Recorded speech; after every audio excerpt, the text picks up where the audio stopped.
Entonces, la semana pasada, lo que vimos fue el tema de no había otra manera.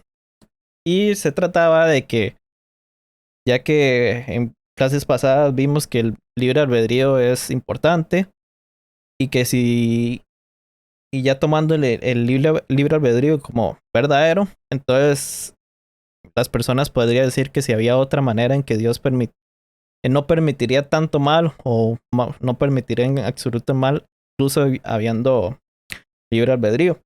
Vimos varias propuestas. La primera fue que si podría Dios darnos libre albedrío y prevenir todo mal. La segunda, déjame ver cuál es. Si podría Dios prevenir el mal sin que lo sepamos. La tercera fue, ¿podría Dios enseñarnos de otra manera? Y creo que sí, y hasta ahí llegamos. Son varias formas de objeciones a estas, a lo que es el libre albedrío. Vimos que obviamente el compatibilismo no es la mejor forma de entender el libre albedrío, sino el libertarianismo, tanto de manera filosófica como lo que sería la manera teológica, especialmente teológicamente. Ahora vamos por la segunda parte, que nos quedaron más otras formas de objeciones, digamos, a esta cuestión de que si no había otra manera, dado el libre albedrío.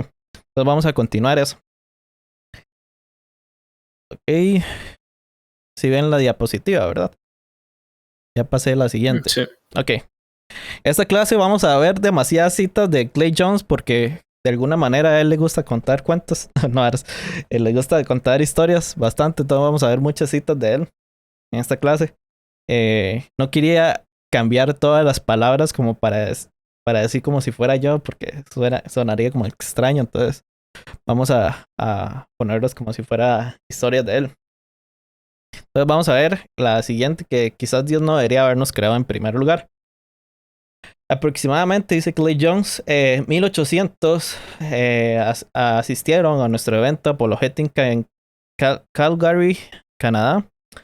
Y en la sesión de preguntas y respuestas final, la última persona que hizo una pregunta la precedió diciéndonos que no sabíamos la respuesta. Nadie la conoce. Continuó hablando de cómo esto lo alejó de la fe, pero ahora aprendió a vivir con ella. Pero a pesar de que nos aseguró que no podíamos contestarla, éramos 3 en el panel, finalmente hizo su pregunta.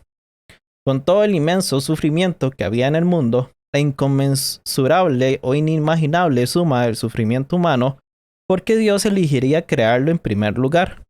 Luego repitió que sabía que no podíamos responder. De hecho, Clay Jones hace un pequeño comentario de que es como si le preguntaran cuánto es 1 más 1. Así que vamos a ver la respuesta. Primero, la suma inimaginable de sufrimiento humano está equivocada desde el principio. C.S. Lewis lo expresó de esta manera. Nunca debemos empeorar el problema del dolor de lo que es hablado vagamente sobre la suma inimaginable de la miseria humana. Supongamos que tengo un dolor de muelas de intensidad X. Y supongamos que tú, que estás sentado a mi lado, también comienzas a tener un dolor de muelas de intensidad X. Si lo deseas, puedes decir que la cantidad total de dolor en la habitación ahora es 2X. Pero debes recordar que nadie está sufriendo 2X. Busca todo el tiempo y todo el espacio y no encontrarás ese dolor compuesto en la conciencia de nadie. No existe una suma de sufrimiento porque nadie la sufre. Cuando hemos alcanzado el máximo que una sola persona puede sufrir, sin duda hemos alcanzado todo el sufrimiento que pueda haber en el universo. La adición de 1.000.000 de compañeros de sufrimiento no añade más dolor. Y yo creo que Rick y Daniel pueden entender esta cuestión de manera matemática. Así que Lewis, a veces le digo Lewis, pero se pronuncia Lewis, tiene razón.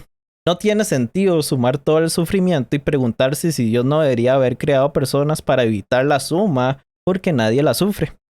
También debemos darnos cuenta de que nuestro sufrimiento, incluso si vivimos 150 años y soportamos el sufrimiento sin parar, es corto en comparación con la eternidad. y vamos a discutir la relación de la eternidad con el sufrimiento en las últimas clases de este libro. Recuerden, estamos viendo este libro que pueden ver en mi cámara. Es de Clay Jones. Este es el libro que estamos repasando y estudiando y dando estas clases. Ok, entonces también hay una variación cósmica, dice Clay Jones, de esta pregunta. Con frecuencia me preguntan a menudo con un pequeño sarcasmo: ¿debería Dios haber creado a cualquiera si hubiera sabido que algunas personas iban a ir al infierno? Siempre respondo que soy realmente agradecido de existir y no veo por qué no debería existir porque otros eligen rechazar a Dios. Espero vivir para siempre como innumerables personas que han confiado en Jesús. ¿Por qué el rechazo de otras personas a la oferta de vida eterna de Dios debería afectar mi deseo de existir? O sea, lo que está diciendo aquí es que, o sea, ¿por qué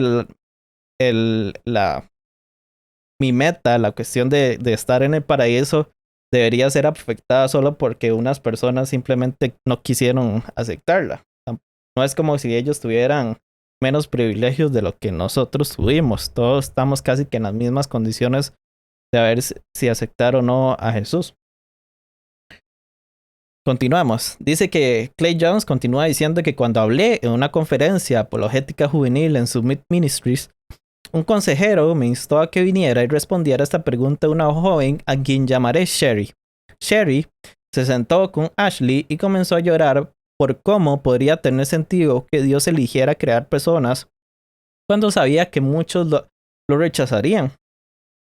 Le dije que si estábamos varados en el calor extremo en el Valle de la Muerte y llegaba un autobús que se ofrecía a llevar a todos a la playa, no veía por qué no debería ir a pesar de que unos pocos o incluso muchos estudiantes se negaron porque pensaron que el conductor era demasiado estricto.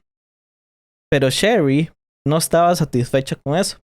Así que miré a Ashley y le pregunté a Ashley si quería tener hijos. Ella sí quería. Luego le dije a Ashley que según el razonamiento de Sherry, no debería tener hijos.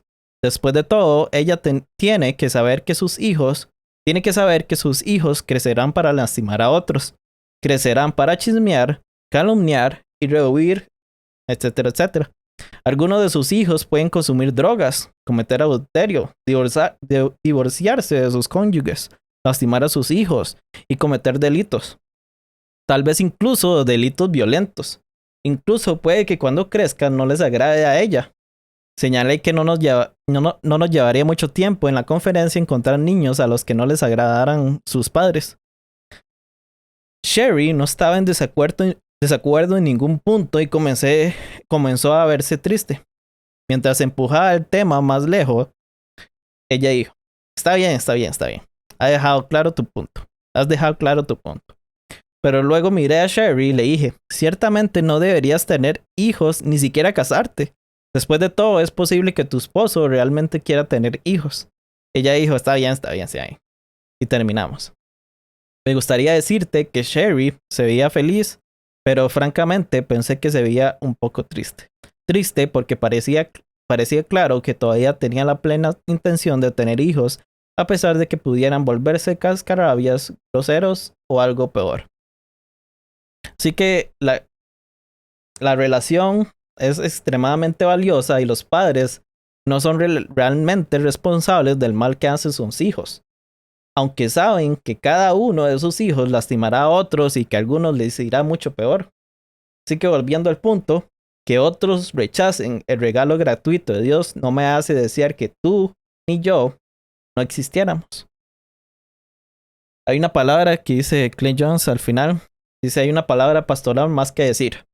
Cuando la gente insiste en que Dios no debería haber creado a la gente, si hubiera sabido que muchos de ellos elegirían rebelarse contra él, tenemos razón al preguntarnos sobre la condición espiritual del interrogador. ¿Realmente piensan que ellos serían mejores si Dios no los hubiera creado, si eso significara que otros irían al infierno?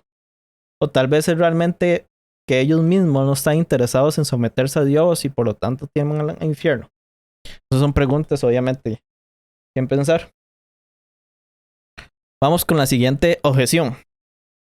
¿Podría Dios prevenir más maldades que las que Él previene?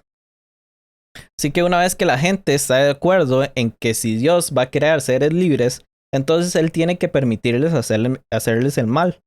Y esto se pregunta, ¿por qué? Pero ¿no podría Dios prevenir más maldad que la que Él previene? Y así como el profesor de filosofía Daniel Howard Snyder dice que creo que el ateo tiene razón.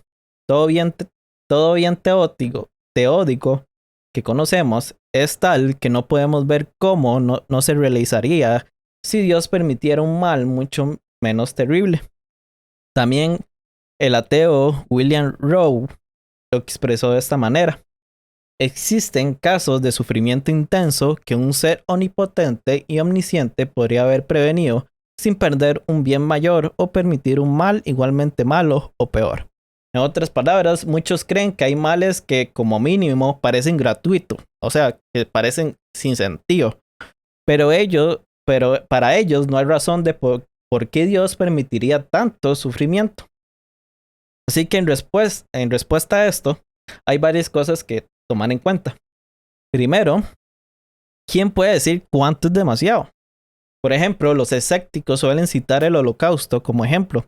Preguntémosle a los que dicen que Dios no debería permitir tanta maldad si estarían satisfechos si en lugar de 6 millones de judíos asesinados, solo serían 600,000 asesinados.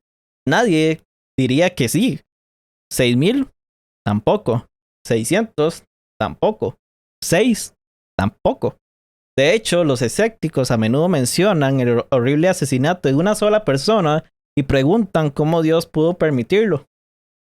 También hay unos autores o unos libros que son los hermanos Karamazov y dice que Iván cuenta historias de horribles asesinatos y pregunta cómo un Dios justo los permitiría. Así que cuánto es demasiado fuera de nuestra capacidad de discernir y quién sabe cuánta maldad y sufrimiento previene Dios activamente. Después de todo, Hitler, Mao, Stalin, Lenin, Pol Pot están todos muertos y aunque lo intentaron, los nazis no tuvieron primero la bomba atómica. Obviamente eso sería una catástrofe.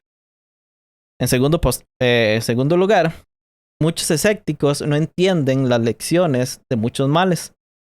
En las clases pasadas que hemos tenido, pueden ver el canal de YouTube nuestro, del tema de por qué les pasan cosas malas a la gente buena, señalé que del genocidio aprendemos el horror desesperado de la inclinación humana. Pero Howard Snyder dice que nuestra condición pecaminosa habría sido evidente incluso si Dios hubiera prevenido el holocausto. También el teólogo John Saunders en su libro The God Who Risks escribe que el holocausto es un mal sin sentido. De manera similar, el profesor de teología Bruce Little escribió que el holocausto hace que sea difícil argumentar que todo sufrimiento individual colectivamente sirve en un bien mayor. Y eso es un término importante, un bien mayor. Es decir, afirmar que Dios estaba moralmente justificado al permitir el horrible sufrimiento porque usaría el holocausto para producir un bien mayor. Crea un problema de credibilidad para el teísta. Tal afirmación es imposible de probar de manera evidencial. ¿Será cierto que es imposible? Little, este señor, continúa preguntando cuando se trata del holocausto, ¿cuál podría ser el peor mal?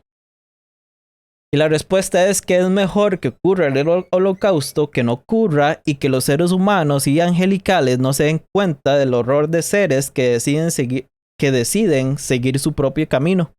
Más tarde, Little, este señor, dice que aunque los teístas pudieran demostrar que se obtuvo un bien mayor en casos particulares, esto no establecería que en todos los casos uno estaría justificado al reclamar el bien obtenido.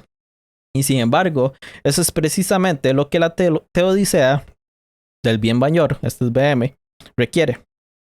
Más tarde, Little escribe, mientras que él afirma que Dios permite todo el mal en este mundo con el propósito de producir un bien mayor, el teísta debe mostrar que es así en todos los casos. Pero no tiene que hacerlo. Todo lo que tiene que hacer el defensor del bien mayor es darnos una razón para suponer cómo podría obtenerse un bien mayor en muchos casos difíciles. Por el contrario, quienes sostienen que existe el mal gratuito tienen la carga de la prueba en ellos de demostrar que no hay forma posible de que un bien mayor no se pueda obtener de un caso particular de mal. Si el teísta puede proporcionar un marco de cómo los horrendos males puedan tener sentido, entonces nuevamente ese escéptico debe proporcionar un mal que él sabe con certeza no podría sacar un bien mayor de él.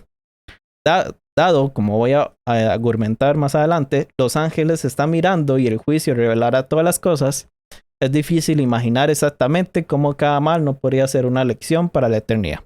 Entonces todo lo que estamos diciendo aquí es que el teísta dice que todos estos males sirven para un bien mayor al final, mientras que el no teísta o el incrédulo dice que no hay bien mayor, pero es más grande la carga de la prueba que tiene que mostrar el incrédulo al que el teísta. Pues nada más el teísta tiene que dar una simple razón de por qué sería un bien permitir estos males, mientras que el ateo o el incrédulo tiene que demostrar que cada uno de estas razones no cuenta, o no tiene sentido, o no son justificables. Claramente eso es una gran carga de la prueba. Así que considere la desesperación del historiador George Crane y el psicólogo Leon Rappaport en su libro, que está en inglés, lo voy a traducir, que es El Holocausto y la crisis del comportamiento humano. Dice que lo que queda es un sentimiento central y amortiguador de desesperación sobre la especie humana, donde se puede encontrar un significado afirmativo en la vida si los seres humanos pueden hacer tales cosas. Junto con esta desesperación también puede surgir un nuevo y desesperado sentimiento de vulnerabilidad unido al hecho de que uno es humano. Si uno permanece en el holocausto el tiempo suficiente, tarde o temprano la verdad última comienza a revelarse.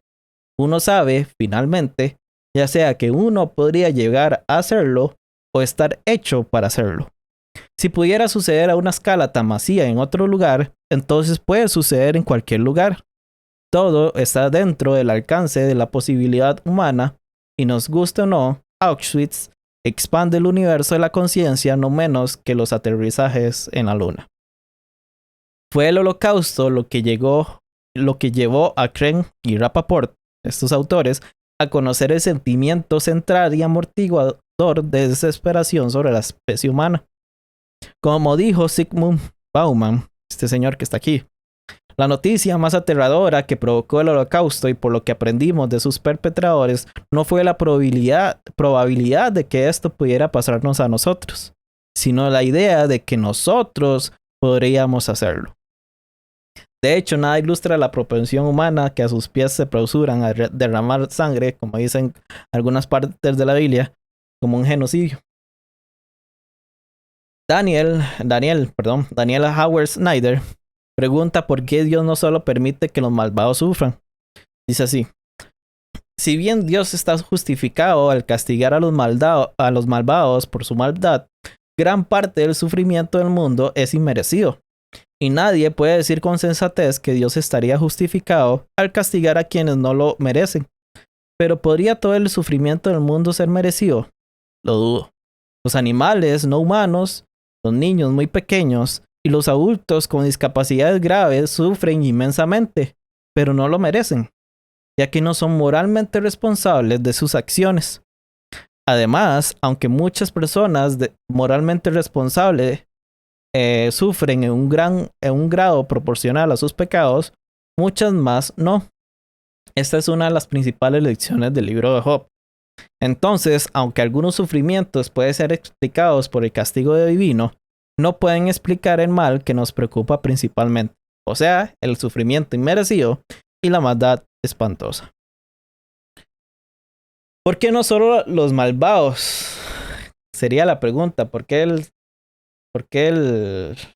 no el sufrimiento y la maldad no le pasa solo a los malvados? Bueno, hay dos razones. Y una fue las que dijimos de las clases de la 4 a la 7 en YouTube. Pueden verlo de nuevo, de la 4 a la 7. Y como han visto, no sé si han visto algunos de los emojis, que es como con aplausos cada vez que alguien dice una palabra. Todos somos malvados. Con aplausos, todos somos malvados. No hay quien haga el bien ni uno solo. En segundo lugar, John Hick señala que un mundo donde solo los malvados sufren, la miseria humana no evocaría una profunda simpatía personal ni exigiría socorro organizado y ayuda y servicio sacrificado, porque en estas reacciones compasivas se presupone que el sufrimiento no es merecido y que es malo para el que sufre. Parece entonces que en un mundo que va a ser el escenario del amor compasivo y la entrega por los demás, el sufrimiento debe caer sobre la humanidad con algo de la casualidad y la inequidad que ahora experimentamos. Clay Jones dice que esto se ve en la sociedad hindú, donde los intocables, entre comillas, deben dejar sus horribles vidas porque se merecen lo que tienen. De hecho, yo también he visto videos en China donde creo que gente sufre terribles accidentes y están tirados en las calles y nadie hace nada porque creen que se lo merecen, ¿no? O no quieren tener alguna cuestión con la ley o cosas así. O sea, simplemente pasan a la par de una persona que literalmente se está muriendo y no hacen nada. Entonces, eso sería una consecuencia si solo el sufrimiento le pasaría a los malvados. No habría compasión, en otras palabras. Todo esto es una revelación horrible. Y de hecho, sin Cristo, no sé cómo se podría encontrar un significado afirmativo en la vida. Pero donde otros no pueden encontrar un significado afirmativo en la vida, el genocidio en realidad confirma la cosmovisión cristiana. O sea, la gente no es buena.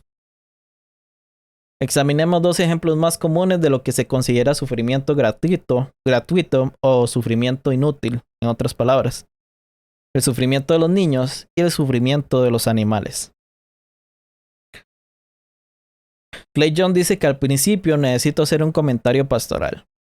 Lo que sigue no está dirigido a aquellos que acaban de perder a un hijo. Si es que yo sé que algunos de ustedes no creo que tengan hijos, ¿verdad? Pero tal vez los que ven en YouTube, sí. Jean E., que es la esposa de Clay Jones, y yo experimentamos 5 abortos espontáneos que nos llevaron a que nunca tuviéramos hijos. Y sabemos de primera mano lo que es que los cristianos intenten resolver, entre comillas, el dolor.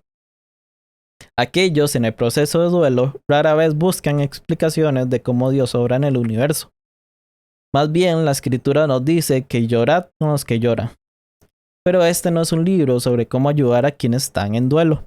Hay mucho más que decir sobre esto y espero escribir un libro de seguimiento sobre cómo Dios usa el sufrimiento. De hecho, yo creo que ya está ese libro en inglés. Creo que es algo con referencia a la muerte. No me acuerdo. Si alguien sabe el nombre ahí, que lo ponga en cosas de interés, porfa. La pregunta entonces gira en torno a cómo Dios evitaría que los niños fueran heridos o asesinados sin mostrar millones de milagros todos los días. Clay Jones continúa diciendo que he tenido este tipo de conversación muchas veces y por lo general es así. Alguien pregunta si Dios fue injusto al permitir que Kylie muriera de leucemia.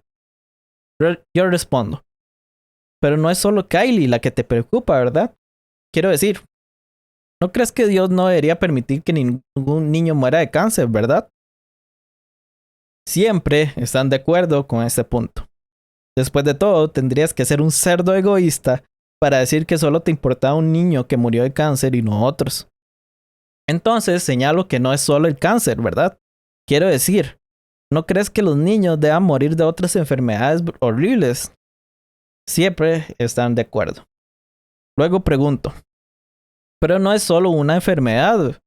¿No crees que Dios no debería permitir que los niños se ahoguen, o que sean aplastados por rocas, o que se quemen en el fuego, o que sean asesinados, ¿verdad? Siempre están de acuerdo. Pero luego señalo que no es solo la muerte. Después de todo, ¿no crees que los niños deberían ser mutilados o violados, verdad? Siempre están de acuerdo. Así que finalmente pregunto, bueno, si todo esto es cierto, si los niños no deberían ser capaces de sufrir violaciones o mutilaciones o morir a causa de un asesinato, un accidente o una enfermedad, entonces, ¿a qué edad crees que los niños deberían ser indestructibles? Y dice, en este punto, Clay Jones dice que la mayoría de la gente empieza a reír porque se da cuenta de lo absurdo de los niños indestructibles. De hecho, cuando cambias la pregunta, de por qué Dios permitió un niño en particular muriera a por qué Dios permite que los niños mueran, la pregunta casi se responde sola. Sigue Clay Jones, pero de vez en cuando alguien da una edad. Una mujer soltó 12, pero esto se desmorona rápidamente. Después de todo, ella realmente no pensaba que estaría bien que Dios permitiera que las niñas de 13 años fueran violadas o murieran por asesinato, accidente o enfermedad. Es diferente para el joven de 17 años, quienes sostienen que los niños deberían ser indestructibles hasta cierta edad, no acusarían todavía a Dios de injusticia. Pero quizás el mayor problema con los niños indestructibles se refiere al mecanismo necesario para evitar que estos niños resulten gravemente heridos o mueran. Una vez más, Dios no podría hacer decenas de miles de milagros todos los días sin que aquellos que no quieren adorarlo fingieran lealtad. Además, si los niños fueran indestructibles, las acciones de un niño no significarían mucho. Por ejemplo, Johnny podría estar cortando su filete al lado de su hermano pequeño Jimmy y de repente clavar su cuchillo al costado de Jimmy. Y Dios podría hacer que el cuchillo se convirtiera en goma. Toda la familia podría reír a carcajadas, pero ese es un mundo de no sé, los Looney Tunes o algo así. En un mundo así, podría alentar a nuestros hijos a que vayan a jugar a las canicas en la autopista, en la calle o en donde, como le digan ustedes. Simplemente, por ejemplo, entre comillas, simplemente rebotarías mucho por todo lado. En un mundo así, los niños no aprenderían moralidad porque muchas de sus elecciones carecerían de consecuencias morales. Lo repito, en un mundo así, los niños no aprenderían moralidad porque muchas de sus elecciones carecerían de consecuencias morales. Ahora, hay una respuesta más seria que podría ser que Dios debería orquestar todos los días decenas de miles de sucesos providenciales para proteger a los niños. Pero si Dios obra constantemente a través de las providencias, entonces todavía tendría que interferir constantemente con el libre albedrío, como ya hemos hablado de lo malo que es esto. Por ejemplo, ¿cómo evita Dios que los padres se emborrachen, envíen mensajes de texto o se queden dormidos mientras conducen? ¿Cómo evita providencialmente Dios a todos los niños en todas partes y en todo momento de los sucesos fatales que podrían afligir a otros miembros de la familia? ¿Cómo evitaría Dios providencialmente que todos los niños fueran lastimados por la crueldad intencional de los adultos? No podría hacer todas estas cosas a menos que hiciera evidente su existencia de manera inequívoca, incluso para el escéptico más empedernido. Después de todo, incluso la persona más tonta llegaría a la conclusión tarde o temprano de que hay algo en el universo que evita que los niños sufran algún daño. En un mundo real, los padres y sus hijos deben aprender a ser responsables porque las leyes naturales funcionan de manera regular. Además, el hecho de que las leyes naturales deben funcionar de manera regular, también existe un factor atenuante. Y como vimos en las clases de cuál es el destino de los no evangelizados, de nuevo, vayan a las clases pasadas en YouTube, hay razones para creer que los niños que mueren jóvenes son salvos. Ese no es un pequeño consuelo, a pesar de eso, no es un pequeño consuelo para los padres cristianos en duelo. Ahora vamos con los animales y el sufrimiento gratuito. El ateo, de nuevo, William Rowe usa el ejemplo de un incendio forestal que atrapa a un cervatillo que está horriblemente quemado y yace en terrible agonía durante varios días antes de que la muerte alivie su sufrimiento. Hasta donde podemos ver, el intenso sufrimiento del cervatillo no tiene sentido. Pero podemos usar un razonamiento similar en el caso de este cervatillo. Después de todo, no es solo un cervatillo, ¿verdad? Son todos los cervatillos de todos los bosques del mundo. Y presumiblemente, si los cervatillos estuvieran a salvo, Rowe, este señor, se quejaría de que Dios no debería permitir que las ardillas, ni los osos, ni los ratones de campo, o incluso los lagartos o lo que sea, murieran en un incendio. Y no solo son los incendios, ¿verdad? Sospecho que Rose se quejaría de que los animales no deberían ser ahogados por las inundaciones ni atropellados por los coches y así sucesivamente. Pero si un pirómano inició un incendio, un terrorista rompió una presa o lo que sea, ¿cómo evita Dios que eso suceda sin hacer millones o miles de millones? Quién sabe. Rowe podría quejarse de que los saltamontes o los escarabajos tampoco deberían morir de milagros cada vez que ocurre algo como esto. O sea, ¿cómo hace que Dios, o sea, al final serían millones de milagros que Dios tendría que hacer? Dios no podría hacer eso sin hacer inconfundible su existencia. Y como dijimos en las clases de si vale la pena el libre albedrío, eso es inaceptable cuando se trata de personas que actúan según sus decisiones del libre albedrío. ¿Cuál es la lección cósmica? Como dijimos en las clases 2 y 3 de nuevo vayan a YouTube, ya ni sé cuántas veces he dicho eso. El mundo es un lugar horrible porque después de que Adán y Eva pecaron, Dios maldijo la tierra, lo que a su vez permitiría todo tipo de sufrimiento. Gran parte del sufrimiento supuestamente insensato de los niños y los animales es el resultado del pecado humano, o sea, ya sea nuestro o de Adán y Eva. Hay una lección cósmica. El pecado hiere a los inocentes, hiere a los niños y lastima a los animales. Pero hay un aspecto más del mal gratuito o el mal inútil, que con frecuencia se pasa por alto. Los ángeles no solo están mirando lo que sucede aquí, sino que también participan activamente. Esto queda claro en el Salmo 34, versículo 7, que dice: el ángel del Señor acampa alrededor de los que le temen y los rescata. Y Hebreos 13:2, no os olvidéis de mostrar hospitalidad, porque por ella algunos, sin saberlo, hospedaron ángeles. Hebreos 1:14 nos dice que los ángeles son todos ellos espíritus ministradores enviados para servir por causa de los que heredarán la salvación.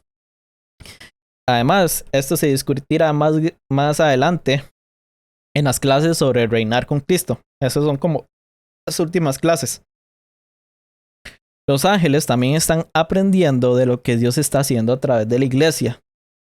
Por ejemplo, considere Efesios 3:10-11, donde Pablo dice que en el fin de todo esto es que la sabiduría de Dios en toda su diversidad se dé a conocer ahora, por medio de la iglesia, a los poderes y autoridades en las regiones celestiales.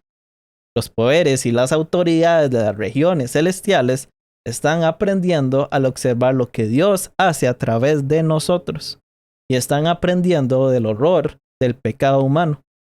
Lo que está sucediendo aquí es en parte una educación de seres celestiales, y debido a que los cristianos evidentemente juzgarán a los ángeles algún día, como dice 1 Corintios 6:13 explícitamente esto, ¿quién puede decir cuánto de los horrores del planeta Tierra figuran en su educación? O sea, ya literalmente toda la educación de ellos es literalmente sobre el pecado de nosotros. Finalmente, ¿quién puede decir que hay un mal gratuito o sin sentido cuando en el juicio se revelará todo lo ahora oculto? Hay muchos pasajes sobre todo lo que se expone en el juicio, pero uno tendrá que ser suficiente. Jesús dijo a sus discípulos en Mateo 10 que los entregarán a los tribunales y los azotarán, que el hermano entregará a la muerte al hermano y el padre al hijo. Los hijos se rebelarán contra sus padres y harán que los maten, y que todo el mundo los odiará. Pero luego él dice en el versículo 26, no les tenga miedo, porque no hay nada encubierto que no llegue a revelarse, ni nada escondido que no llegue a conocerse. ¿Por qué no deberíamos temer la traición de los miembros de la familia, ser desnudos, porque en ese tiempo la gente era azotada desnuda, golpeados y asesinados? Porque todo será revelado en el juicio. Todo el mal oculto, espantoso y horrendo se revelará. Y eso se hablará y discutirá más adelante en las clases, y de hecho en las próximas clases sobre el tema, y este es el tema: tendremos libre albedrío en el cielo. Así que con esto terminamos la presentación y voy a poner la escena de Discord. y ya pueden preguntarme sobre lo que quieran sobre esta clase. Pueden usar al intérprete, creo que no está aquí. Pero si tienen alguna pregunta, por favor, ya pueden hacerlo. El contador que vayan a YouTube 4 veces. Este es el libro, es inmortal. Cómo el miedo a la muerte nos lleva. eh, bueno, cómo nos encima el miedo a la muerte y lo que podemos hacer al respecto.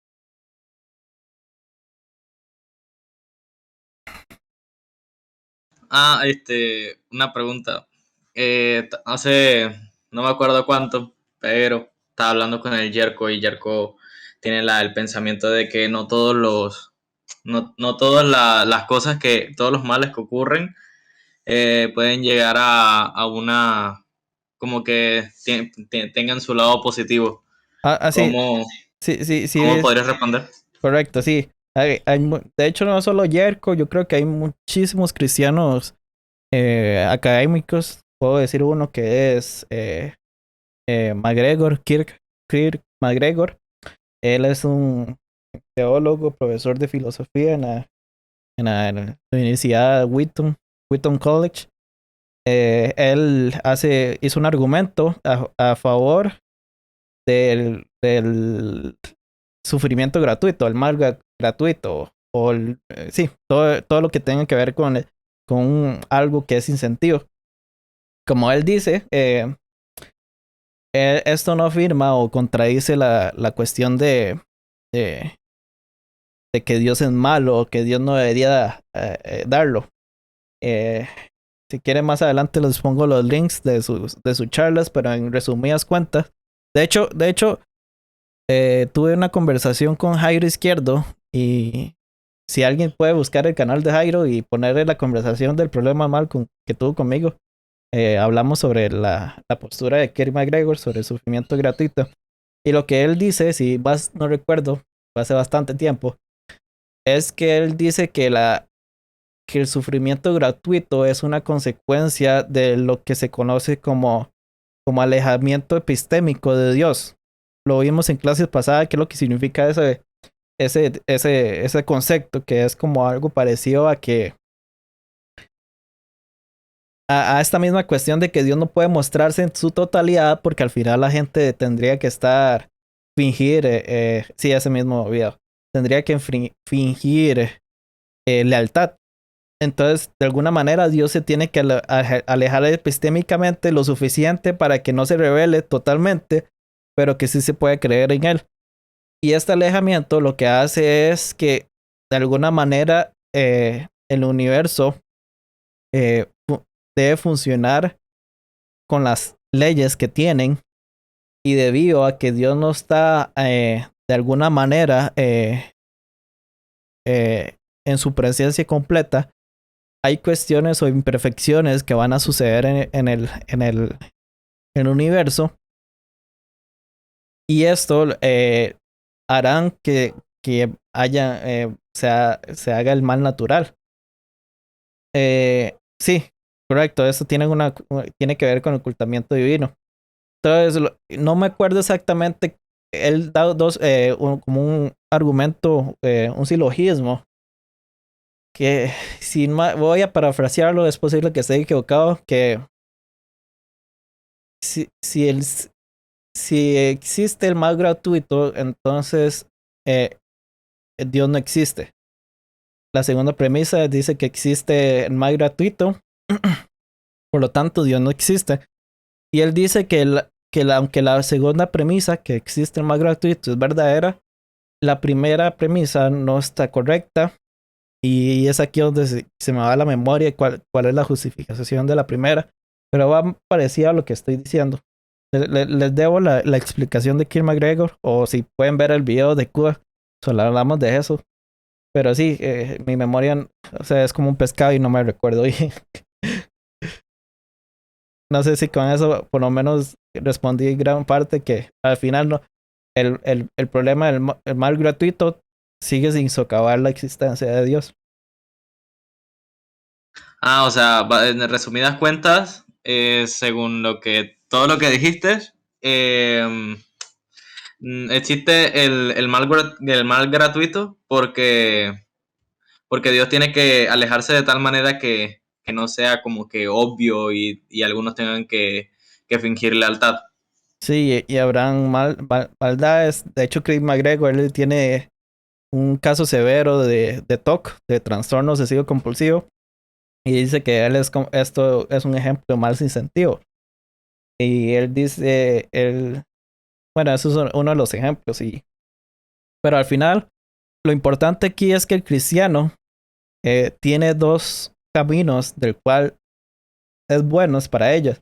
Si no existe el mal gratuito, igual podemos adoptar la perspectiva del bien mayor, que de alguna manera esto llevará a algún bien. Y si no existe, y si existe el mal gratuito, al final esto no contradice la existencia de Dios. Entonces, al final, cualquiera de los dos caminos es beneficioso para el cristiano. Y hay variedad de argumentos. Y hay variedad de posiciones sobre este tema. Oye, Alan, ¿y hay alguna posición sobre el mal que no que refute, porque realmente creo que es irrefutable, pero que se use como en contraargumento o algo así? No sé cómo explicarlo. No entendí sinceramente. Yo No, creo que se refiere a que si hay como que un argumento fuerte para decir que por el mal Dios no existe, Ándale, directamente. exactamente. O sea, así como lo dijo Rick. tal vez de manera más prácticamente toda esta serie es como contestar como las objeciones más comunes del problema del mal. Sin embargo, es posible que hayan problemas o argumentos filosóficos del cual no tengo claro. Paul Draper, yo creo que lo hemos discutido demasiadas veces aquí en esta serie. De hecho, creo que ha estado como en 4 clases, lo hemos citado como en 4 clases sus argumentos. Pero sí, no, tal vez estoy exagerando que sea 4, tal vez 2, pero por lo menos una. Obviamente él es bastante. De hecho, creo que en Instagram de Legado J está una de sus citas. Eh, pero sí, no sé, no tengo idea si hay un argumento ya más filosófico, pero creo que Clay Jones en su libro sí aborda casi que todas las objeciones que puedan haber, al menos en un sentido popular, en un sentido más cotidiano de lo que se hace en las personas. Pero en fin, vamos, creo que por la mitad. Déjenme ver en qué página vamos. Creo que De hemos. hecho, Clive Jones tiene un argumento al respecto. Sí, exacto. La pregunta sería, ¿cuál es la medida para decir que algo es muy malo para decir que por ello Dios no existe? Exacto, eso es muy subjetivo, ¿verdad? ¿Quién dice? Sí, sí, sí, sí. Tienes razón. Hay un sonido. Pero sí, Gustavo tiene mucha razón. O sea, ¿quién puede decir qué tanto es tan malo, verdad? Pero me imagino que con solo un ejemplo de maldad, ya cualquier persona diría, ¿por qué Dios permite eso? Entonces, en, en, en resumen, si ya está la posición de que si Dios permite esto, debe llegar un bien mayor, como hemos dicho, tal vez para que los ángeles aprendan sobre nosotros, que debemos juzgarlo, que el diablo no tenga justificación. Vamos a verlo esto, que es muy importante al final. Vamos por la mitad, justo por la mitad del libro. ¿Cuántas páginas son? Un montón. Para ver. Que ok, son 224. De hecho, esto es lo que queda. Lo último son. Esto es lo que queda. Esto es lo que hemos llegado. Y esto es lo que queda. El resto es Sí, bibliografía. sí, Uf.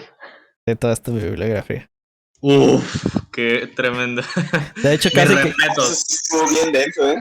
Sí, sí, de hecho, todas las citas, ustedes ven debajo de las fotos que están que pongo, vienen siempre la cita. Pero sí, y hay algunas citas súper largas que también las mencionan en estas clases. Pero sí, yo creo que para mí los últimos capítulos son los mejores. Porque a pesar de que contestamos las objeciones de cierta gente, vamos a ver más cuestiones sobre qué es el cielo. Y uno de mis capítulos favoritos es sobre los mitos del cielo. Que mucha gente cree que es aburrido, que solo vamos a cantar alabanzas, que no vamos a saber quién es quién, que no van a haber personas que conozcamos, o que no van a haber animales o cosas así. Son mitos que vamos a ver, que es como mis capítulos favoritos. Todos son mitos que de verdad hay que el cristiano por lo menos debe saberlo. Pero, y bueno, le leo la pregunta para todos, pero eso no sé. Imagínate que sabemos quién es quién. O sea, pero yo creo de alguna otra manera que eso sucede porque Jesús en el cielo no está como sin cuerpo. En realidad se supone que él ascendió con su cuerpo resucitado. Entonces, supone de que pues vamos a saber quiénes son, pero eso no llegaría a generar un poco de tristeza por decir, imagínate Eso es otro mito. Exactamente, vamos a ver eso. que yo me pondría a pensar, oye, ¿dónde está? Mira, yo pongo a pensar dónde está el alguacil Quique. Vamos a buscarlo. Sí. Ey, full barro. Vamos a estar todos tristes porque no vamos a Aniquilado. Kike aniquilado. No. Es que era una broma, es que como no iba a decir, por ejemplo, No está buena. Rick o que es porque estaban aquí, pues. No era nada personal, sino que pensaba quién no estaba aquí. Y yo me ponía a pensar, hey, pero no está, entonces me ponía a buscarlo y dije, uy, no, que está en el infierno. Sí, les voy a hacer un spoiler de los mitos. Venga, se escucha buenísimo, ¿eh? Sí, el primer mito es: el cielo es solitario, no nos vamos a reconocer. Mito número 2, que el cielo es doloroso. Hay muchas memorias dolorosas. Sí. Mito número 3, que es el cielo será como... No vamos a tener muchas ganas de estar en el cielo porque van a ver lleno de gente nerd y mucha gente súper orgullosa. Por ejemplo, maestras que usted dio en el secundario que eran súper religiosas o cosas así. Entonces no quieres verte con esa maestra en el cielo. Eso es un ejemplo. El mito número 4, que el cielo es aburrido porque todo es blanco. Mito número 5, que el cielo es menos porque no vamos a tener sentido del tacto, ni del sabor, ni el olor. Mito número 6, que el cielo no hay diversidad, puros ángeles nada más. Mito número 7, que el cielo es tedioso, todos vamos a cantar. Y sí, esa es la última. Eso vamos a verlo más adelante. De hecho, yo me estaba haciendo la misma pregunta que Gustavo. Ay, perdón. ¿Vas a decir algo? Sí, es que con todo lo que has dicho solo pensé en algo que dice de que en el cielo va a haber recuerdos dolorosos. Recordé que las escrituras dice que Jesús enjuagará toda lágrima. Sí, ya está spoileando. Puro spoiler, man. Sí, deje el No, hype. Gustavo. El hype para después. Pero sí, esa es una de las respuestas. Obviamente vamos a desarrollar más esa idea. Totaro, ¿qué ibas a decir? No, pues es que también hubo un tiempo que pues cuando falleció mi abuelito, que yo les pregunté eso, que si íbamos a recordar a las personas, a lamentarnos por las personas que no estuvieran en el cielo, porque pues no sabemos al final. Correcto. Se hace que podremos llevarnos una sorpresa de encontrar a alguien allá, pero también podemos llevarnos la tristeza de no encontrar a alguien allá. Correcto, sí. Hay muchos mitos que nos hemos tragado tanto chiquitito como dice Anaís. Pero sí, vamos a verlo más adelante, ¿verdad? Es un tema que a mí me encantó cuando yo ya estaba terminando el libro. Y que obviamente es algo que debemos aprender. Spoiler, Jesús gana hoy.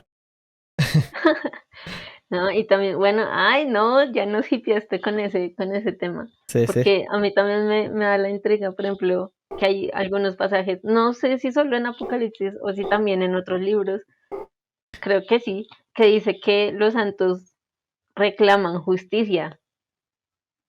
Mm, Entonces, si reclaman justicia por algo que les hicieron, deben entonces tener esos recuerdos. sí. Y, bueno, A menos que ya el cielo se refiera como a ese tiempo de nuevo cielo y nueva tierra, ya cuando todo pase. sí, Oigan, ya, ese tema lo vamos a ver, por favor. Están, y, están y, dando lo- ganas Ay, de que se vea de una no, vez. y, no me detengan. y el Estoy último, inspirada. Detente, Otaru, detente. sí, y el último spoiler, ya para terminar, es algo que él lo dejó como el apéndice, el Clay Jones, porque no hay ciencia cierta si es lo que pasó o no. Pero él da una teoría de por qué hubo la rebelión de Satanás, por qué se hizo. Entonces vamos a hacer eso. Ya vamos a No, ya me quedé terminar. picado. Sí. Entonces, estamos listos para hoy. Si no tienen más Preguntita, preguntas. no todos pueden hablar por aquí, ¿verdad? No todos pueden hablar hasta que tengan mínimo 4 reuniones con nosotros, porque como nos ha pasado en los últimos días, se han metido bastantes troles a poner videos Word, a decir cosas indebidas. Y quién sabe si dándoles el permiso para estar en estas reuniones y prender la cámara o el micrófono. O sea, no quiero cochinadas aquí, ¿verdad? Entonces debo tomar medidas. Ok, quiero poner algo con el intérprete. Y era algo que ya habíamos hablado, casi se me pasa, pero igual quería ponerlo para que no lo olviden. Que estábamos hablando del tema del problema del mal, ¿cierto? Ujú. El problema del mal, en vez de decir que Dios no existe, reafirma la existencia de Dios, ya que ahí se hablaría del argumento moral. Sí, correcto. Nos vemos ahí, Anaís. Sí, es uno de los argumentos de Craig y de C.S. Lewis, que dice que para que haya una sombra debe haber una luz, que para que haya mal debe haber bien, etcétera, etcétera, etcétera. Así se habla sobre el argumento moral. Pero sí, tienes razón, Gustavo. Sí, sí, de hecho, hasta el de tácticas lo menciona.